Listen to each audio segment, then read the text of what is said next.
Good morning, Wiserians.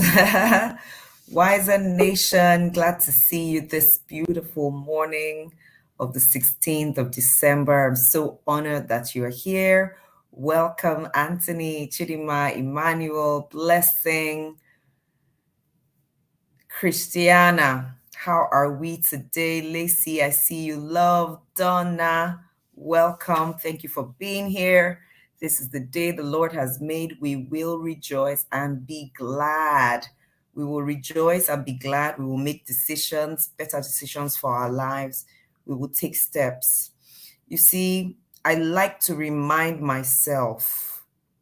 This is something I say to myself a lot, that I brushed my teeth yesterday doesn't mean I'm all done. I will brush again today.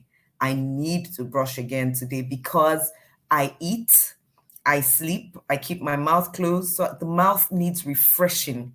Someone might wonder, which I have wondered to myself a few times, why do I need to keep coming back to renew and refresh? Because life happens. We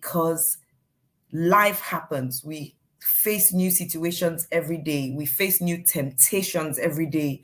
We face new challenges every day. We have new opportunities every day. So life is happening every day. So we need to keep refreshing and renewing to stay on top of our game. How many of us have been in situations where we had sworn or we had promised ourselves we will never be in, oh no, I will never do this. And then one day you sit down and you look back and go, wow, I just did that thing I said I would never do. And guess what? Perhaps that's not even the only time. Even after you feel so bad, you do it again and you do it again, because that's the reality of the, much as I don't like to use the word, that's the word that expresses what I feel right now. Those are the realities of the struggle, right? That we need to show up every day and keep showing up. And sometimes in searching, studying, we now find one word that seems like a silver bullet that helps us navigate a little easier, right? We may have had other pieces of information that have been helping us pull through. Then you hear one and you go, oh, this one is just what I need for this situation. In fact, this one just makes things so much clearer. You see, so that's why we keep showing up. We keep showing up because we might look at the exact same chapter every single day, but based on what is going on in our lives, where we are per time, who we are with, what we are doing, why we are doing it, we might interpret that same word differently. So we keep showing up. So I want to say thank you all for showing up. Thank you for showing up for me. The reason I say thank you for showing up for me is because WISER is for me. WISER is for me. There is nothing I say here that is for you. No, it's for me first. Then we share it together. I don't want to be a channel of life to people and then be without life myself. I believe that when I have life abundantly, then I can share with others. When I have been blessed and lifted by something, then it's easier to share. The book of Proverbs had blessed my life tremendously. And then I said, you know what? I can share this with the world. For years, I had been on the book of Proverbs in and out, and I would watch my life change. Sometimes I'll just watch myself get better, and I'm like, wow, I know where that came from. So it's great to see us all on day 16, and we'll jump right in to the chapter for today. It is chapter 16, of course, and we're studying the Message translation. Welcome, everybody. Mortals make elaborate plans. But God has the last word. Regardless of what we plan, God has the final say. Humans are satisfied with whatever looks good. Verse 2. God probes for what is good. So I'll merge the two. We might make elaborate plans for things that look good because that's what we know. But God has the last word because he probes for what is good. There's a way that seems right to a man, right? Or to a woman. It might look good to us, and we will make such elaborate plans around it. But God knows what is actually good. And what is good may not look good to us. Hence, the reason why I strongly believe in gratitude per time, because you know how sometimes in your life something happened and seemed so bad, or maybe not so bad, but you were not just happy with it. But later on, you went like, wow, that's one of the best things that actually happened to me. If I hadn't failed this exam, I would not have attended this lesson. Therefore, I would have met this person and I would have done that thing, and so and so and so. Has it happened to you before? Where in retrospect, you see that everything actually worked out right. So if in retrospect, many times, time and time and time again, we look back and we can see, we can connect the dots, we can see sense, we can make sense, we can sense make things that happened in the past that in the present didn't look clear or didn't look good or didn't look like they were beneficial to us, then is it okay that we begin to give thanks ahead, knowing that it will all work out?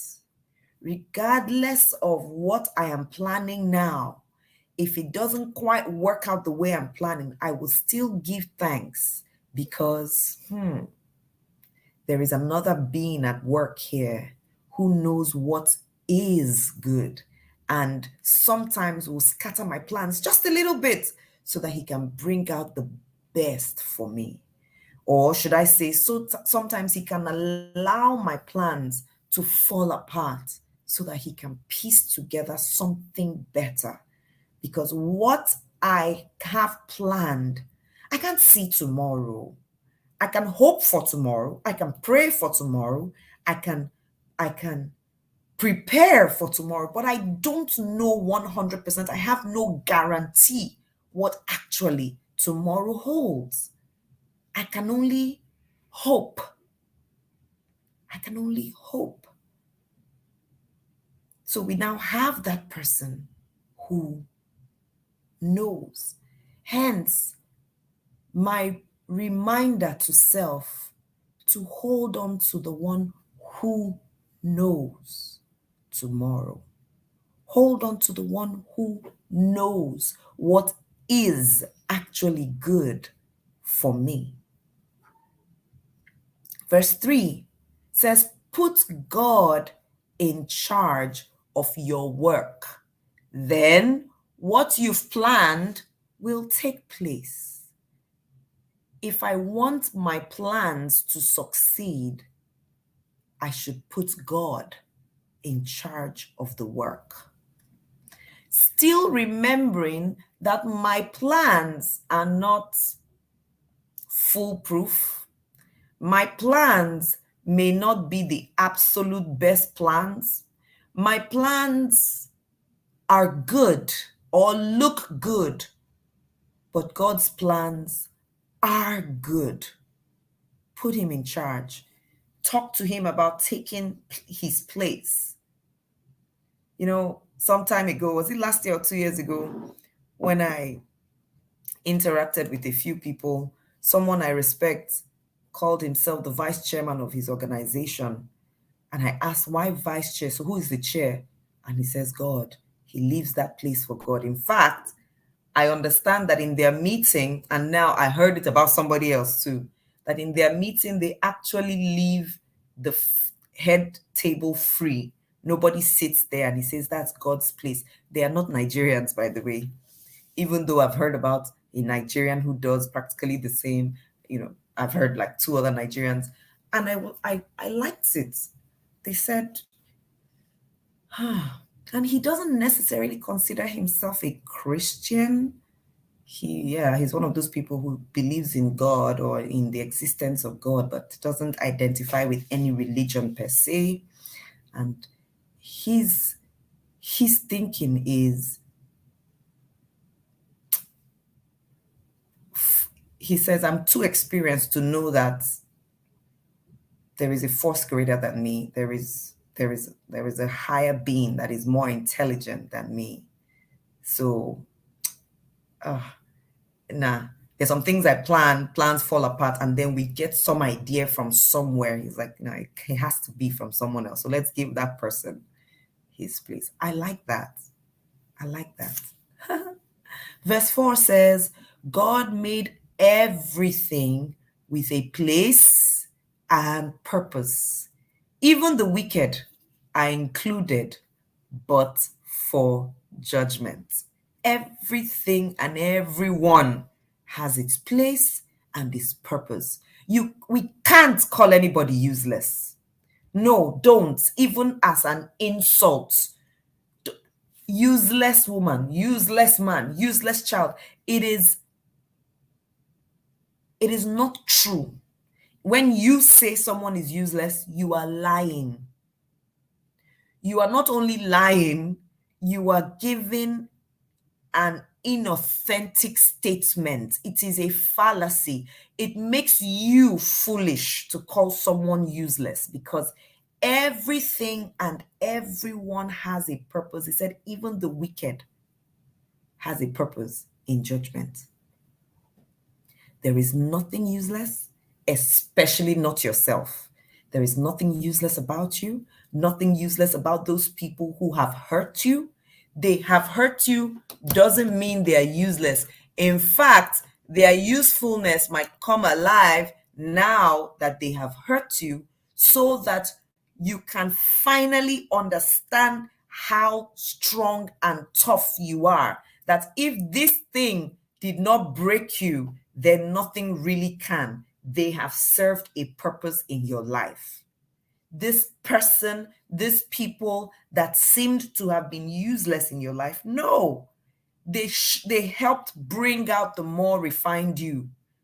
After they did what they did to you, that was when you took yourself seriously enough to refine, finally. So please, can you write them a thank you letter today? Send them a thank you text and say thank you for what you've done, your immense contribution to my life. And I'm not saying this, I'm not trying to be sarcastic or be insulting. I am actually being honest. Your presence in my life, or your walking away from my life, finally woke me up to A, B, C, D. And now I am more A, X, Y, Z. Thank you. You might need to thank someone who you thought had ruined you, but no, they didn't ruin you. They gave birth to a better you. They helped you discover a better you. All those times, days, and nights that you were crying, and the more you cried, the more you saw yourself clearer. You know, I always say, cry, they wash eye. The more you cried, the more you saw yourself clearer. The more you cried, the more you searched for solutions. The more you cried, the more you found solutions. The more you cried, the better you became. That hurt served a purpose. That hurt was like the refiner's fire that gold and diamond go through. So they were not without purpose. They were for our betterment. They got us to become alive. God made everything with a place and purpose.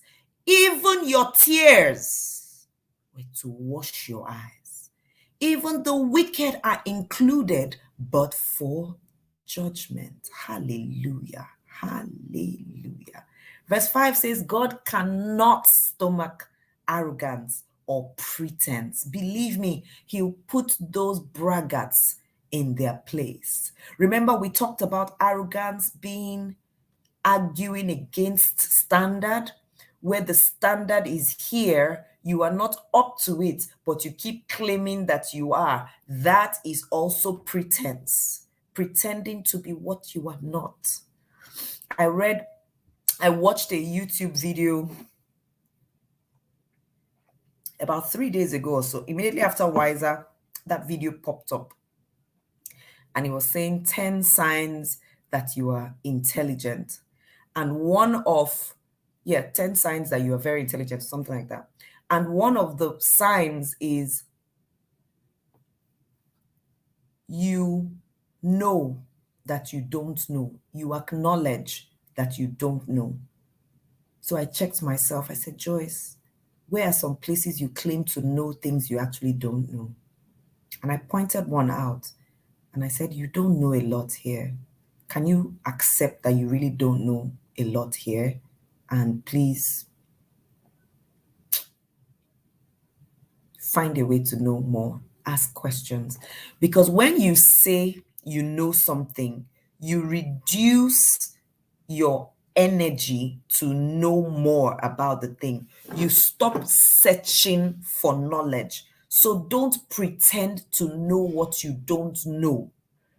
Don't be arrogant to argue against standard. Find out what you don't know, then you grow. That's what intelligent people do. So I actually spent time that day. I just sat down after WISER. I think that was like 3 days ago. I sat down and I said, how many times do conversations come up and you go, okay, when somebody says, oh, what do you know anything about this particular thing? And I go, well, I know a little. Joyce, you have no business saying I know a little. Even when you know a little, you just go, no, tell me. And let them school you. Let them educate you. That's when you will now grow. Don't be arrogant to say, well, I know a little, because sometimes it's the ego. It's the ego. The ego doesn't want to allow you just admit you don't know a lot. So it sounds nice to say, well, I know a little bit about this or that. You can say that even depending on your 5 Ws and 1 H, depending on who you're speaking to, you can say, okay, well, I know a little this, but there's some places, somewheres you will be. It's okay to say, I don't know. Then I went back to watch a Netflix series that someone had recommended to me, I think since last year or early in the year. And I remember when he told me, just watch this thing, you will like it. It's this, it's that. I never did. Because normally when I hear series, I'm like, no, I don't do series. So for some reason, after watching that, I went to Netflix and I looked for it. It's called The Queen's Gambit, let me tell you, for those who have seen it. And I checked and I saw it is only 7 series. I said, okay, only 7 episodes. So it's controlled. It's not like open-ended. Anything that is not controlled in terms of series, I don't even watch chapter 1 or episode 1. I don't go near it. So The Queen's Gambit. So guess what? I started watching it. And I said, okay, I'll dedicate this time to it. And what marveled me about the lady, what marveled me about her was her absolute shamelessness to always say, I don't know what that is. What is that? She's going to play a game of chess.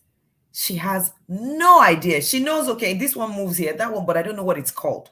And then she's just getting all this knowledge. She's reading because she's open enough to say, I don't know. I know I can play the game. I don't know what this is called. What's that? She was asking every small thing. Somebody says this. She was like, what's that? I'm like, gosh, she never got to the point where she said, don't worry, I have it covered as per her game of chess. She was a chess player. To the very end, she kept an open mind and she got to the top of being the world's chess champion. And I said to myself, Joyce, don't cheat yourself. Tell everyone where I don't teach me. Teach me. Don't close your doors. Wisdom says here clearly, God will put those braggarts in their place. This already tells me that's not a very good place. He wouldn't put you on top. He will just keep you in one cupboard somewhere as a relic. I think you say you know everything. Stay there, let them be looking at you. The people who claimed, and now I'm talking about the Queen's Gambit, not necessarily claimed, but those who were not as open-minded as herself, they stopped somewhere. There was that American champion, Benny. Benny didn't really have an open mind. He was closed. He was like, I know it all. He was always talking about, oh, I've read this, oh, I've studied that, oh, I know this. Oh, but she beat him because she opened her mind to hear, to listen. So Wiserians, wiser nation, can we agree with ourselves that we will be open to know? We will not pretend to know it all. Neither will we be arrogant to claim we know it all, so that God doesn't put us in a place where we don't have any opportunity to grow anymore. He says he will put those braggarts in their place. Open-minded. Guilt is banished through love and truth. Fear of God deflects evil. Guilt is banished through love and truth. Let's spend a moment here about this guilt.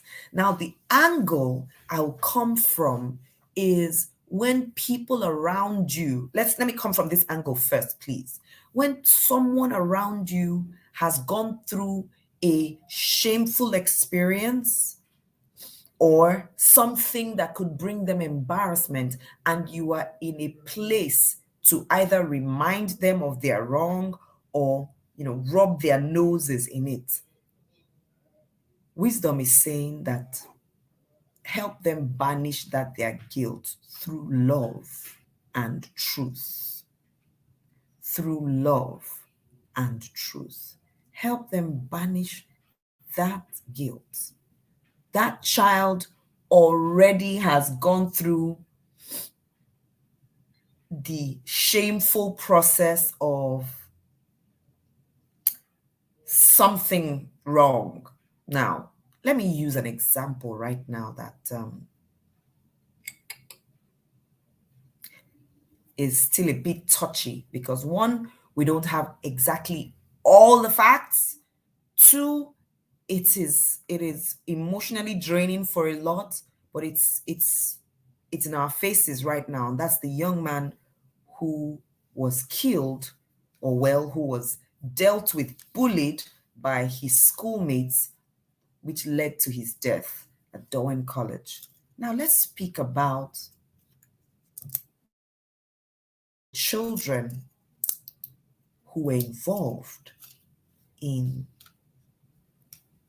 the dastardly acts.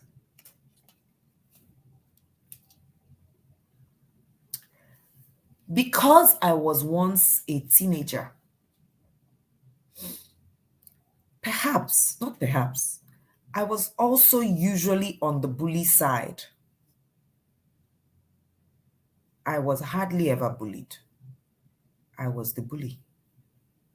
I identify with the characters and characteristics of bullies. It is not always because the bully feels superior to the other person. Sometimes, and I say this with every sense of responsibility, not to make light of any situation, sometimes the bully acts out of curiosity. He or she is curious as to know what would happen if I do this. You know how a child is looking at that fire that is burning atop a candle and wants to know, what if I just put my finger there? Will it burn me? That's not necessarily from a place of stubbornness. Sometimes it's from a place of curiosity. What happens? You see what this, we say that destiny favors the bold, not necessarily the good or the bad. The bully just wants to try. The bully just wants to test and see, can I get it? If I shake her up, will she give it to me? And guess what? She might bully the first time and get a result that is gratifying. I told her to give me her watch and she gave it to me. Wow, she didn't even ask a question. Are you serious? There are people like that. And then the bully shows up the next day and says, let me try this other person. And collects it. And collects it. And because the reward is gratifying, the action is repeated until it possibly becomes a habit. Moral compass notwithstanding. That's why you and I many times know what is right and wrong, but we do what is wrong even when we decide we will do right. Because there is still some gratification that comes many times when we do that thing that is wrong. Curiosity. Now, one day it all blows up in your face. The reason it is wicked is because it is twisted, it is done out of turn. You know, we have at WISER, we have established what wicked means. If you are supposed to eat your gari before eating your meat, now please, I'm using a loose example. If you're supposed to finish your eba before eating your meat, but then you eat your meat before eating the eba, that's wicked because you've twisted the order.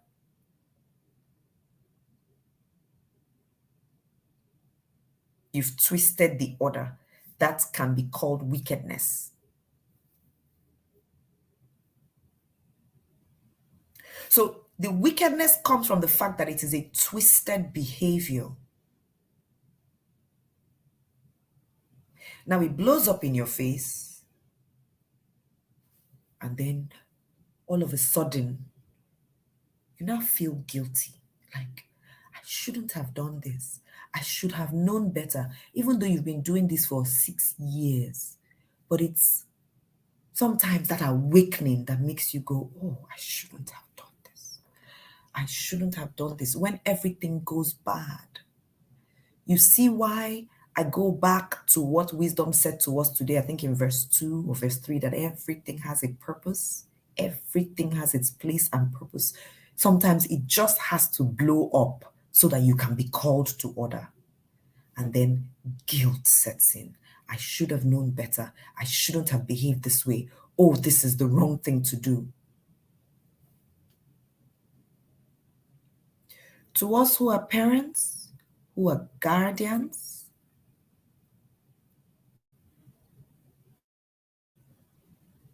who are employers, who are superiors at work, who are custodians, as it were, of the destinies of other people, when it has blown up in the face of someone around us, that's the time to call on verse 6.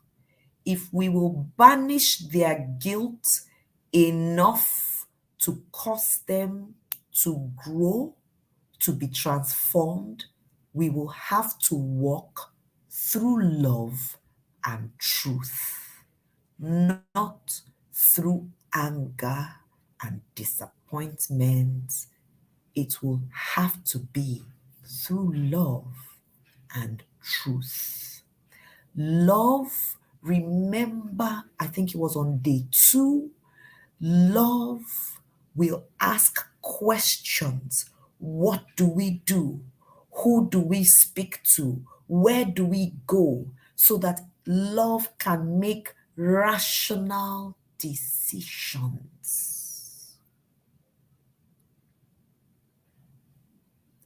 In the place of shame and guilt, we can make even poorer choices if we are not careful.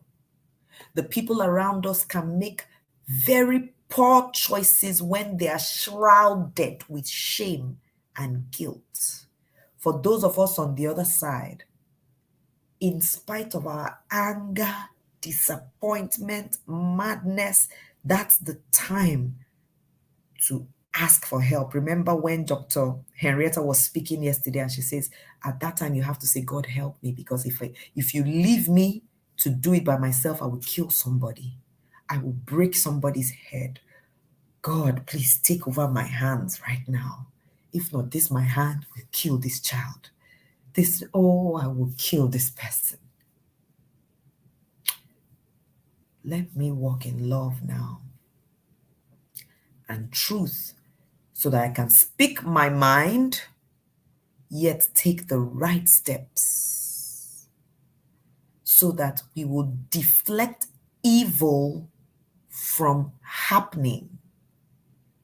Because evil can still occur as a reaction to what has been done wrong, to what has been done wickedly.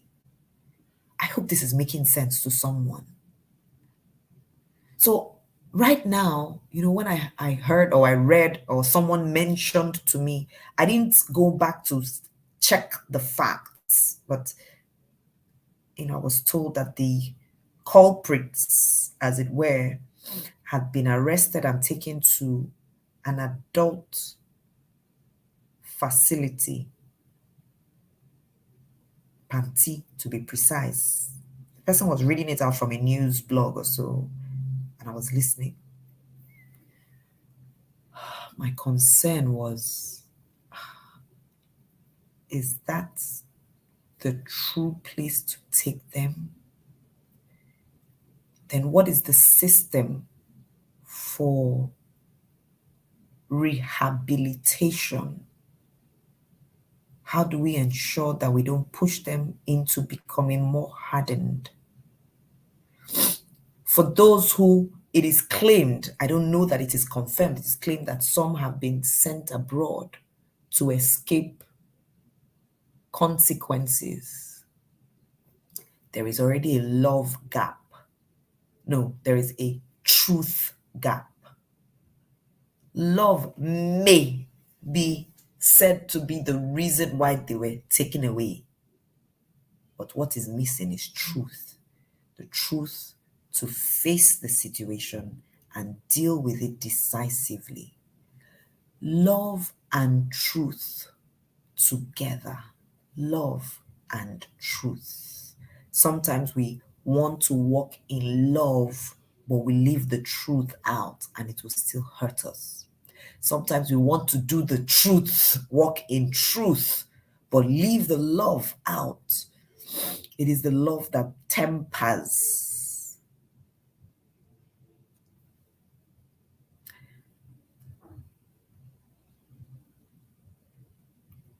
That's why we are here at WISER, so that when we are making decisions for 2022, we would ask if we are tempering with love and truth. Verse 7 says, when God approves of your life, even your enemies will end up shaking your hand. So when I studied this earlier, I said, Joyce, don't stress yourself too much about whether your enemies will come around or no. Concern yourself about God approving your life. Be in the place that God will be proud of you. I will make myself, my family, and my nation proud. I will make myself, my family, and my God proud. Myself, my family, and my God proud. When God is proud of me, when He approves of me, He'll lay the table. He'll lay the table. Don't stress yourself too much about the table itself. Position, but be more concerned about how God sees. Verse 8 and verse 9 together say, far better to be right and poor than to be wrong and rich. Far better to be right and poor than to be wrong and rich. We plan the way we want to live, but only God makes us able to live it. And my plan to be right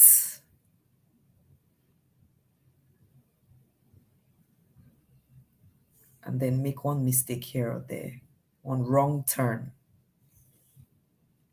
God will find a way, and he always does, and you are witnesses. He finds a way to bring us back to the right path. He finds a way. He finds a way to bring us back to the right path. He finds a way to bring us back to the right path. It is my desire that our plans, our core plans, will be rooted in love and truth so that we give God good raw materials to work with, so that he'll be pleased with us and then finds a way. He does. May our plans be hidden and embedded in God's plans. That's my prayer for me. That's my prayer for you. That's my prayer for us all. Verse 10 says, a good leader motivates, doesn't mislead, doesn't exploit. Now, this is a mirror moment. A good leader motivates, doesn't mislead, doesn't exploit. This is a mirror moment. This is a mirror moment. A mirror moment is when you look into a mirror to take dressing. If you look into the mirror and you see kata running down your nose, that's when you know you should just pick tissue, right? The mirror shows you where you are. So now we're looking in, am I a good leader? Do I motivate? That's what you're looking into the mirror. Do I mislead? Do I exploit? The things I say to my people, are they misleading sometimes? Do I intentionally speak vaguely and allow the people I lead to create their own meanings, which many times will bring confusion to them, but because I'm trying to avoid being seen as ABC. So let me just speak vaguely. However they interpret it is up to them. And I know that that's a problem, but I do it because I don't want to be stressed by speaking in love and truth. Because sometimes, truth is like iodine or methylated spirit. It hurts, even though it brings life and healing. I don't want to say that truth that is so uncomfortable. Like, how can I tell them that? If I tell them now, one day, let me just leave it and just speak up. Let me speak over their heads.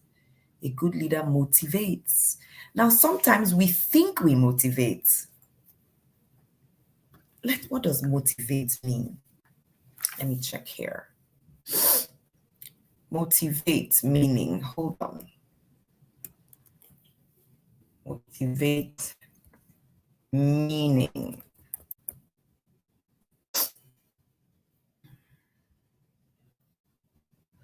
To provide someone with a reason for doing something.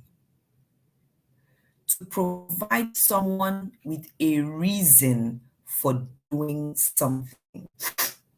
So when we say to our children things like, if you don't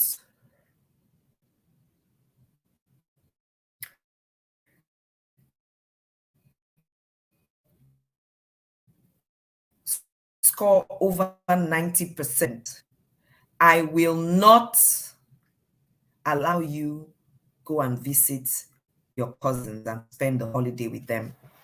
So you see, we think we are giving them reason to do well. We are actually giving them a consequence of what will happen if they don't do well. That's not motivating. That is sharing consequence. But we say it hoping that when we tell them, you won't visit your uncle or your auntie or your cousins if you don't, we hope that that will make them do well. It doesn't work all the time. It has a less rating for success when we threaten or we give consequences. But when we say things like, same example, you want to spend 4 days with your cousins? Yes. Just give us 90% and above, and you will. Really? I will? 4 whole days? Yes. In fact, let me write it and put it on your wall. 4 days at your cousin's place if you give us 90% and above. And they go, wow, now I want to get 90% and above because I will be rewarded. So you see, rather than say, it's the same example, rather than threaten to take away, more often than not, people will do better when they see what they will gain. You know, they say, what's in it for me? What's in it for them? So today, I know many of our children are still writing exams. Some of us parents are in that phase right now of threatening and not threatening, giving consequences. Please today, use the right motivation. Don't threaten. Don't share consequence with the intention to motivate. And of course, don't lie. Remember, love and truth. Don't say you will give what you know you can't give, or you don't have any plan, or you have not envisaged. Don't wing it.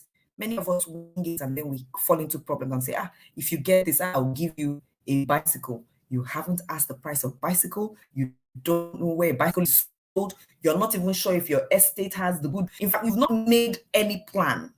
You've just said it. And then when the child comes back and say, hey, Daddy, I got it. Mommy, I got it. And you go, okay, let's go and buy the bicycle. Now get to the shop and say, bicycle, only ordinary bicycle, 280,000. Ha!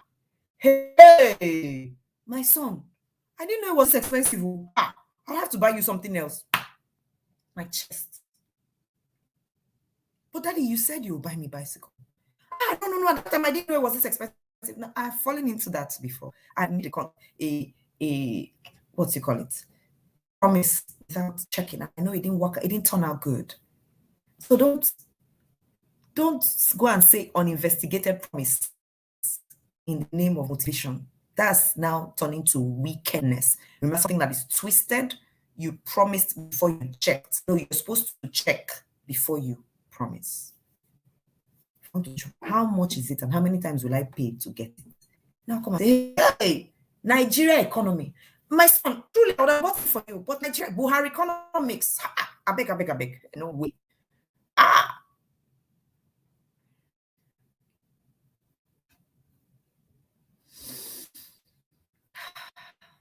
A good leader motivates. Please take that home with us today.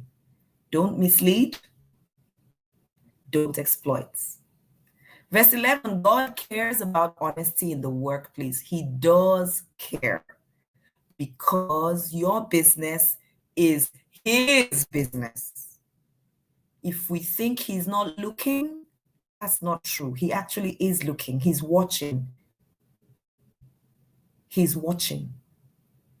We've spent a lot of time talking about honesty in the past few days. I think the point has been carried. Check to see that you're being honest with yourself, the people you work with, your suppliers, your colleagues. Just check. It's tempting, but check. Your business is his business. God, verse 12 says, good leaders abhor wrongdoing of all kinds. Sound leadership has a moral foundation.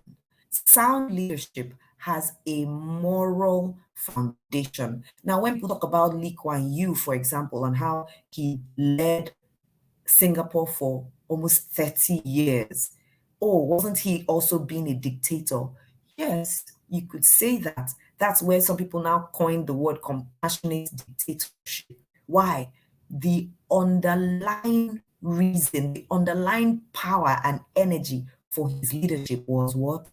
Morals. He wanted what was good and what was right. He wanted what was good. Is the people are, of course, likening the president of Rwanda with him right now. Say he has been in office for almost 30 years, but it is for what is good. We've had other leaders who were in office for that long, but there was no moral foundation. So they destroyed everything. We've had them across Africa, many. But if someone will stay, Paul Kagame, thank you. All I was thinking was Kigali, Kigali. Paul Kagame is there, but with the moral foundation, right? Sound leadership has a moral foundation. If our leadership is going to be right, then we will have that moral foundation. Good leaders cultivate honest speech. You see, the word is cultivate, because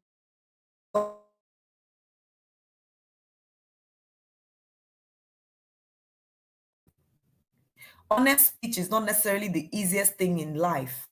It has to be cultivated. Cultivate requires nurturing, attention, commitment, right? Good leaders will cultivate honest speech. They love advisors who tell them the truth. Let me just sit there. And yes, if you're a good leader, you will know when your people are telling you truth. And you will also know because there is something that would blink. It's called intuition. We all have it.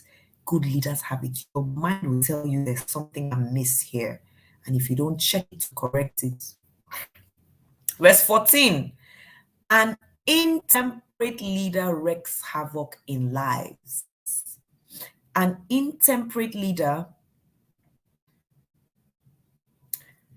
verse 14 says, an intemperate leader wreaks havoc in lives. You are smart to stay clear of someone like that. Don't hang around people.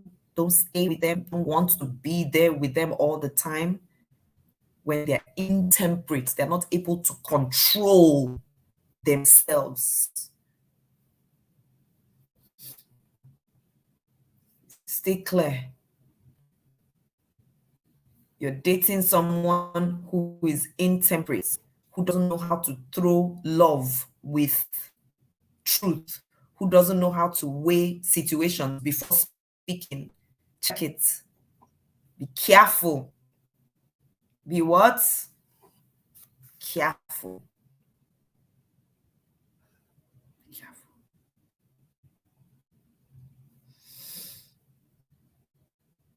Verse 15 says, good-tempered leaders invigorate lives. They are like spring rain and sunshine. They know when things have gone wrong. They don't go breaking people's heads, shouting, calling names. They're good-tempered.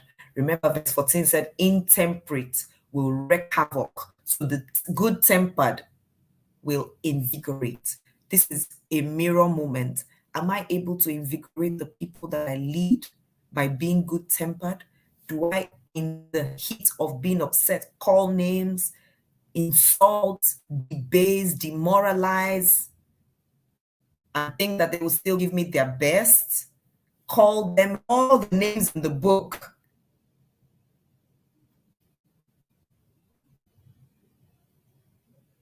Mirror moment. Please don't, please, I'm begging you right now, try not to fall into the trap of thinking only about somebody who leads you now. I wish Oga Jonathan was here to hear this. I wish Madam Kofo was here to listen to this. No, right now we are the ones looking into the mirror to be sure that we are being good leaders. Verse 16 says, get wisdom is worth more than money. Choose insight over income every time. We have made this point. Wisdom has made this point from the beginning. Insight over money.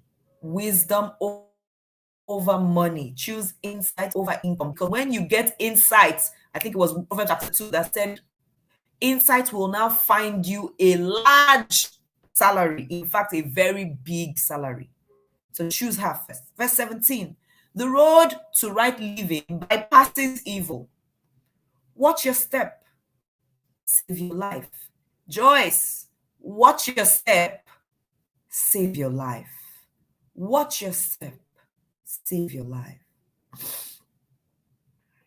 Verse 18, first pride, then the crash. First pride, then the crash. The bigger the ego, the harder the fall. Humpty Dumpty. The bigger the pride, the harder the fall. Check yourself. This is a mirror moment. This is a mirror moment for us to check. First pride, then the crash. So check yourself, Joyce, when you see that you are in that moment of being so proud. And now we're using proud in a term of arguing against standard, when you are overemphasizing what you don't have, or when you are, not being honest, when you're allowing ego take control. Joyce, watch it. It's calling for a crash.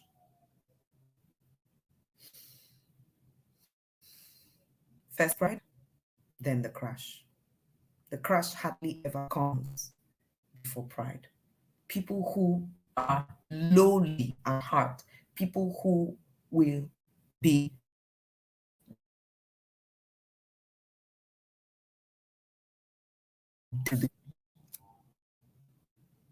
they're already close to the ground, they can't fall hard. But people who have put themselves up high,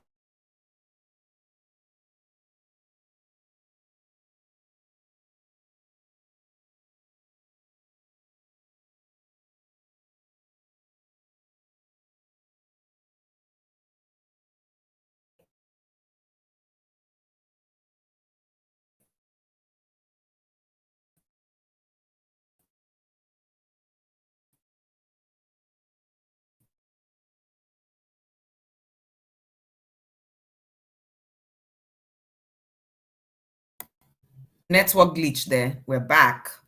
Network glitch. We're back.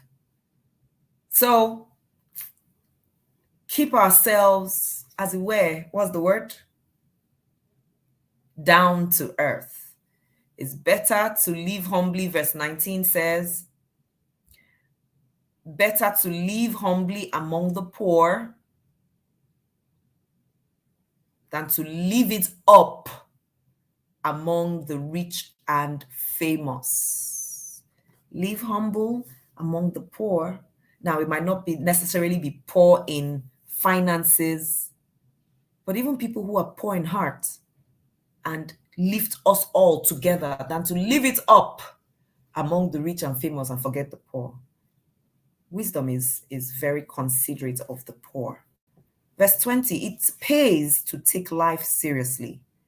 Things work out when you trust God.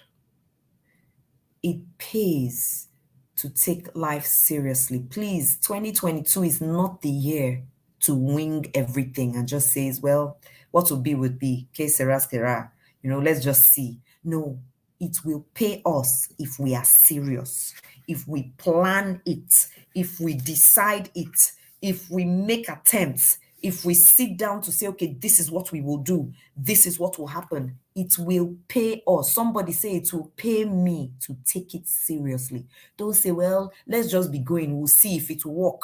You can't have planned these things, this life safe. May we just they look God. And God is like, I know that I have the final say, but I also need to see you take it seriously enough so that I have what to bless. I have what to commission. I won't just put in your hand what you're not ready for. So be ready for it. Go and take that language class. You've been saying you want that international job. Go and check all the people who have had that job. Every one of them speaks 3 languages. Is it possible that you can learn? Is it possible that you can just learn? Perhaps in this day and age with COVID and how some organizations have been hit badly, they don't want to, before they would have paid one person they would have paid 3 people, one person, they'll pay interpreter, but right now they're cutting costs. So they're looking for someone who can speak 3 languages. And you just say, let's just see, And God is like, can you just go and register for that Mandarin class or that Arabic class? Can you please just go and start? At least so when you go for the interview, you can say, well, I have started. I can understand it. I'm not conversational yet. And they say, okay, let's test you. Sure. And you say, this is what was said. Sure. And you're the person we're looking for because this, that, we are coming. But when you say, can you speak? No, why didn't you let, we'll find a way. It pays. Joyce, are you hearing? Go and learn. Go and learn. It's okay. Go and learn and you'll be okay. You'll do well, okay? Joyce, go and learn. Take it seriously. Take it seriously. Okay? All right. Verse 21 says, a wise person gets known for insight. Gracious words add to one's reputation. So someone was asking me a question the other day about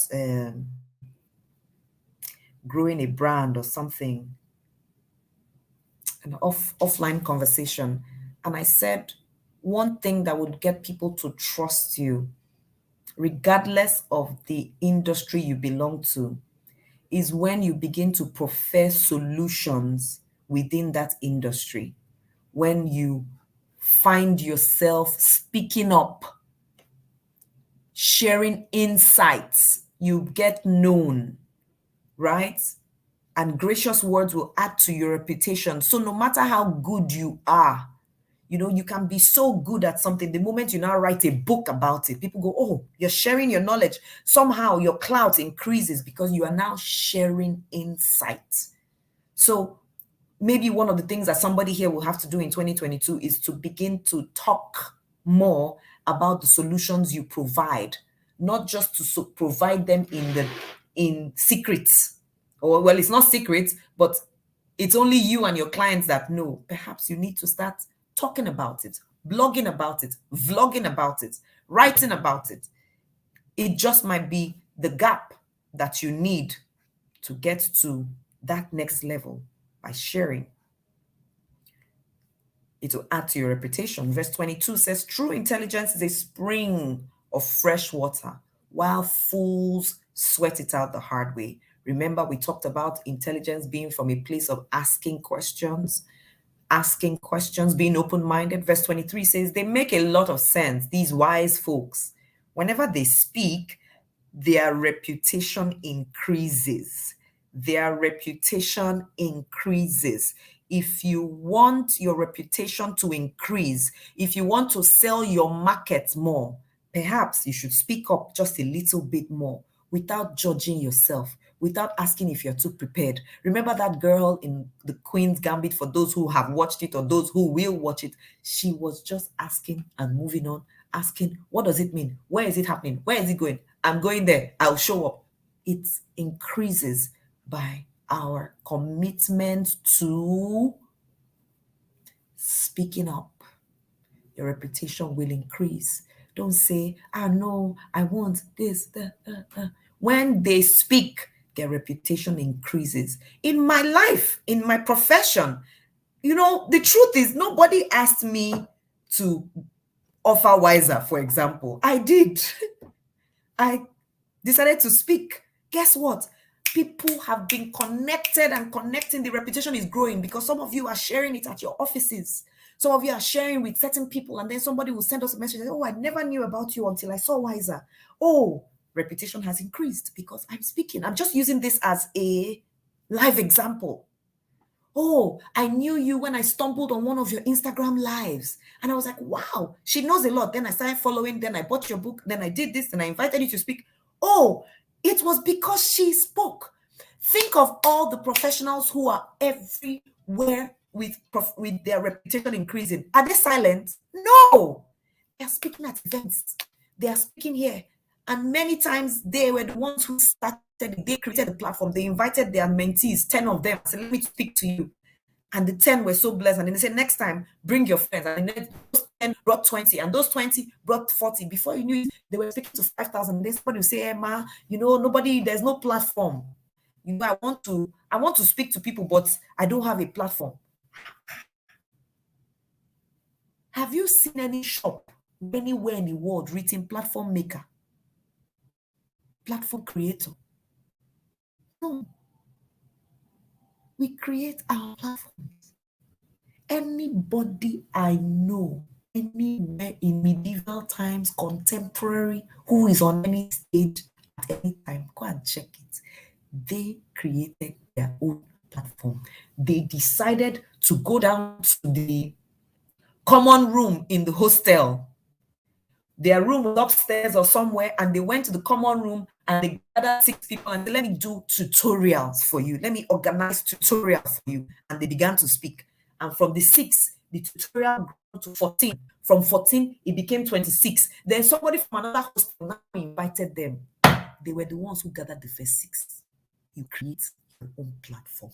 If you ever open your mouth again to say nobody gives you platform, you build it yourself. You show up and you determine what it is you will say.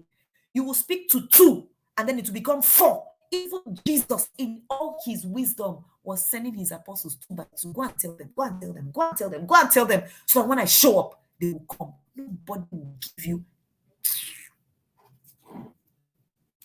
I've heard it so much from young people coming on, man. You see, nobody, these people who have grown, they're not giving you. Like, who gave who what? What happened to your 2 hands? Don't you know how to go and collect wood and build stage? Go and learn. And I'm saying this because I've watched some young people stay on the same spot because they are waiting for a platform. Oh, yes, I'm angry in a good kind of way. What? I'm busy building my platform. You think that I actually wake up and what I'm thinking about is how to build a platform for you? No, I'm building for me. Maybe I'm also building for my son and his own children. Oh, yes, that's how life works. I'm thinking about me and my children, and maybe my cousin here, my niece, my nephew. Yes, people around me. Before my mind will even go to you, I've not finished with my mentees. I've not finished building for the ones who paid me money. Come on, come on, come on, come on, come on. Go and gather. You say you want to speak to young children, go and gather them and speak to them. And stop saying, I see that anger. Sometimes they come into the DM and say, but you see, in this Nigeria, they're not giving you. And I said, please, one person I asked, I said, please show me the one in which world, somewhere in Germany or in Zurich, in Austria, where they gave somebody platform. Please, can you please show me? And many times they can't even give you examples. And once in a while, when they mention a name, I said, go and do the research. That person created her platform. That person created his platform. Someone is even offering now, saying, if you want to be a guest speaker on your platform, send DM on IG now. Nancy, please go and let her show you how to create your own platform or be a guest speaker on your platform. Let's round off. Verse 24. Gracious speech is like clover honey, good taste to the soul, quick energy for the body. Verse 25, there's a way that looks harmless enough. Look again. It leads straight to hell. Remember, we've said with wisdom, we check again. We look, we ask, we look, we ask, so that we don't just, we look, we ask. This does not erase the place of intuition, please. So someone will ask me, but Ma, if we're always going to check, where's the place for spontaneity? I will still say that I don't really believe in spontaneity. There's not in my dictionary, there's really nothing like spontaneity. Spontaneity is somebody doesn't know that you have been thinking about this thing before. It's been in your space, and all of a sudden you just saw the opportunity. You just saw the opportunity. And they say, she's so spontaneous. She's not really spontaneous. She sees opportunities for things she has been thinking about in private. If you know what I'm saying, right? I know what you're saying, or write MS. Sometimes people see you're spontaneous. You're not really spontaneous. You are just You just have been thinking about something, you just haven't said it.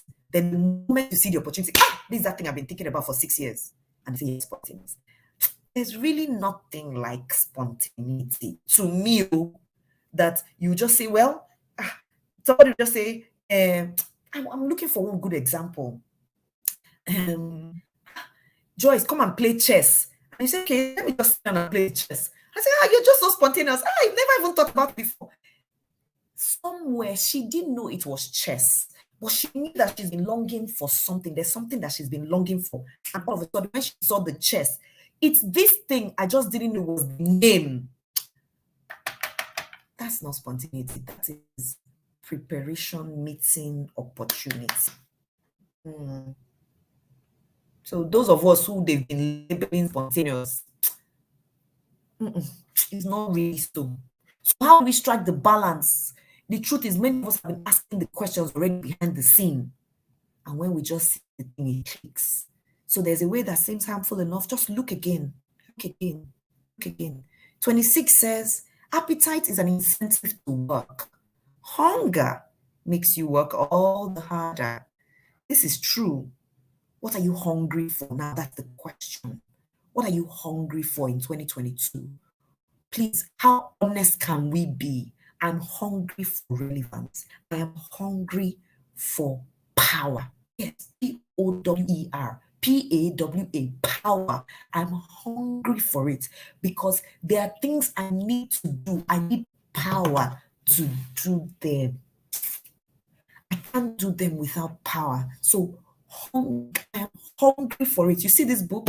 Okay, that's the book supporting my laptop right now. The book on Angela Merkel. Oh gosh. She said, she made it clear, look, I'm not ashamed. I need power. If I'm going to control people, or if I'm going to be able to appeal to people who have nuclear weapons and keep them, I need power to do that. I need power that will enable me speak up at so and so place. Joyce, I need power. I'm hungry for it. I am hungry for influence. I am hungry for it. Can we please own our truth? What are you hungry for?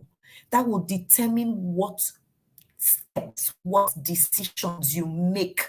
It says appetite is an incentive to work. So what are you appetiting for? What is that appetite you have right now? What is going to drive you? Please, let's call a spade and not a farm tool. Don't say, well, I hope to fulfill God's perfect plan for my life. We all do. Thank you. Can you please be clearer? For it now, won't I be seen as proud? A child in primary 4 right now who writes, I want to be in primary 5 next year. I don't want to repeat primary 4. I need to study and make it to primary 5. Is that child being proud? Hello? That child is being clear. And then you now sit with your child and say, what grade do you even want to finish primary 5 with?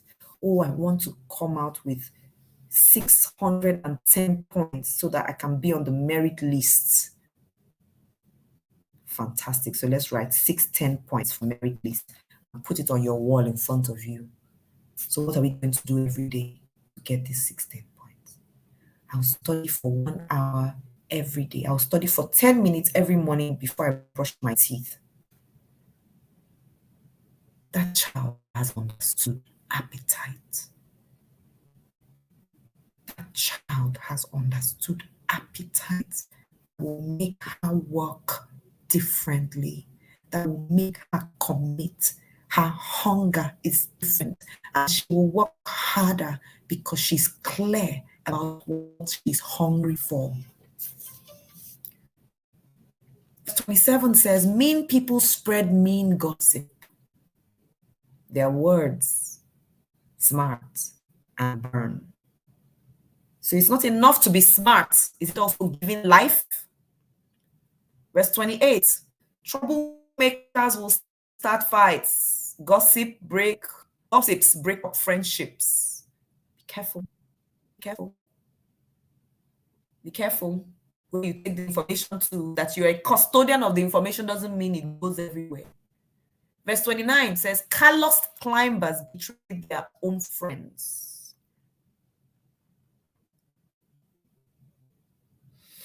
They stab their own grandmothers in the back. Don't say, well, that's how it's been done. That's how it's done. It's all about dog eat dog. Are you a dog? When did you become a dog? Business is a dog eat dog world out there. There are no friends, only permanent friends, only permanent interests. May you not chop your eye. We're almost done. Verse 30 says, a shifty eye betrays an evil intention. A clenched jaw signals trouble ahead. So watch and observe whose eyes are being shifty and who has clenched fists or clenched jaw. Clenched jaw, when you see it, watch, be observant. Verse 31, gray hair is a mark of distinction, the award for a God-loyal life. Gray hair. So if you got it, please flaunt it. It's all right. It's okay. If you actually want to dye it, there's nothing wrong. Go. It might just be for beauty and style and stuff.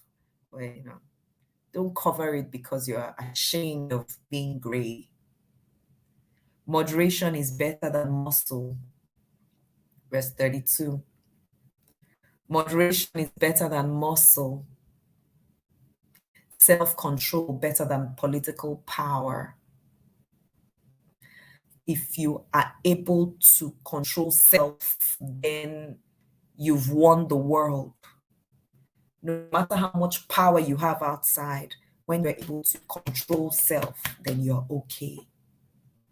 Finally, verse 33, make your motions and cast your votes, but God has the final say. But God has the final say. Does the fact that God has the final say stop us from casting our votes and making our motions? No. Make your motion. Cast your vote. God will still have the final say. He makes everything beautiful in His time. He has His responsibility. We have ours. So can we please together focus on ours? We've had many mirror moments today. Let's go and make them good. It is my prayer, my desire that we will indeed rise and shine, grow, and be role models for the world, even as we add clarity to our desires for 2022 and show hunger for what it is we want. I love you so much, and I pray for God's best. Have a wonderful, wonderful day. Bye for now. Thank you so much for being with me today. I'm so glad that you are here. But before you go, make sure you subscribe to my channel, and click on the bell icon to get notifications every time I post a new video so that you miss out on nothing. See you again. Bye for now.